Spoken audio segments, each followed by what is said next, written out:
Hey YouTube, it's Laura, and I wanted to bring you along in making lunch today. So that entails getting my sandwich press out. This thing is older than I am, and it still works. She's rusty, crusty, but she still works, and she works good. So we're gonna use this sandwich press, which I'll show you more of that later. We are also going to need a loaf of white bread. I prefer white bread. You can use whatever bread you want. But for pizza sandwiches, I like the white bread the best. It's my favorite. And if you have pepperoni, you can use pepperoni. I don't have any. And you're gonna need mozzarella cheese and pizza sauce. And that's it. So let me show you how to make this recipe. The first thing that I'm doing is I went ahead and I plugged in my sandwich press. So this is my sandwich press. She's got a little crumb in there.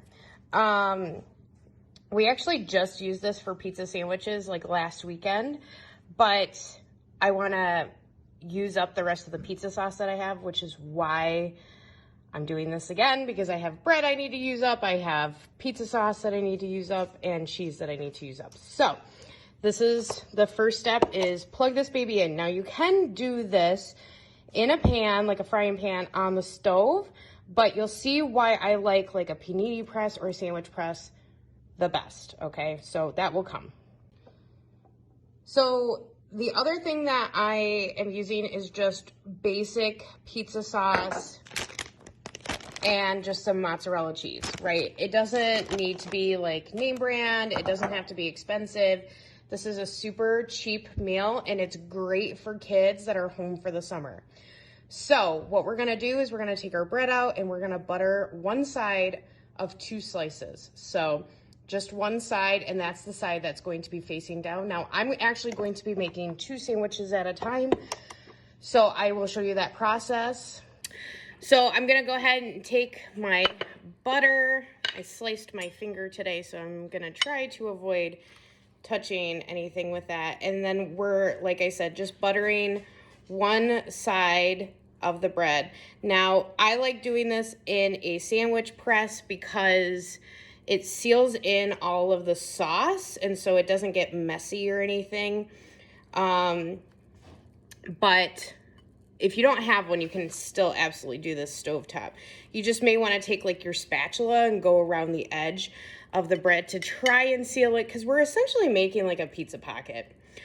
My pizza press, or my sandwich press, has already told me that it's reached up to temperature. My little light has gone off, and that means that it is ready to go.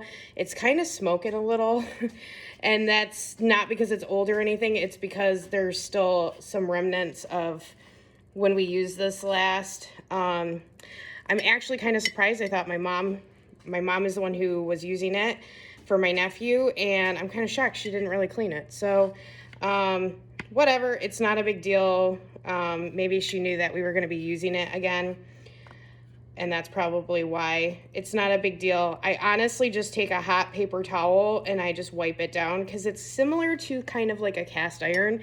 It kind of builds up like a seasoning on it, and it's really nice, because then the bread doesn't stick to it. And that's why we're actually, we're essentially toasting this bread. We're warming it up, obviously, and all the contents that are going to be inside the sandwich, but we're also kind of like toasting it in a way. Okay, so we've got our bread buttered, so we're gonna open this up and we're gonna put the butter side down, okay, like that. And then we're gonna take, and I always give my pizza sauce a good shake, and then we're gonna take this with a spoon, if we can get it open. There we go. We may be having pizza sandwiches again because we still have a ton of sauce. And the bread that I have left over, I'm actually gonna stick in the freezer for this weekend. We're gonna have some French toast. So then you put, a spoonful of pizza sauce. If you like a lot of sauce, you can add more. I just basically try to cover what I can of the bread. You also don't want to go too close to the edges because it will kind of ooze out. So we just kind of make it as even as possible over everything. Okay, so like this. Okay, nothing fancy. And my hands are clean, so don't even try me in the comments. And then we're just gonna sprinkle a little cheese on this, and I'll show you kind of what that looks like.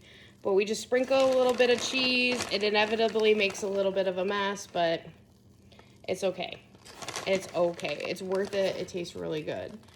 So once we get the cheese on it, then what we do is we just put the butter side up on this particular sandwich press. Butter side up, and now we're gonna close it up, and I'll show you what it looks like in a little bit.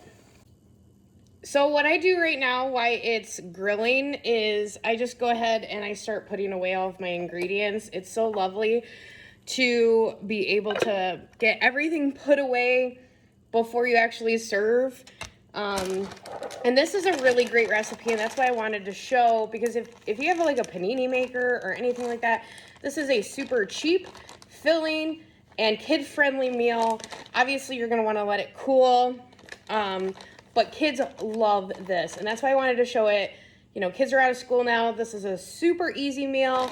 Doesn't require a lot of ingredients. If you have pepperoni, you can add it. It's just, I don't have any. And I actually prefer it without pepperoni, but that's just me. So you can add whatever other ingredients you want to it, but I just like the cheese. It's like, it's so yummy. And that's why I really wanted to show this, because it's so easy, it's cheap, and it's filling, and it doesn't take very long. So you can kind of hear like the cheese is sizzling a little bit, but you can see how it's toasting up really nicely. And yeah, you'll have these pieces that just don't quite fit, and that's okay, but it's not done yet. We probably still have another couple minutes.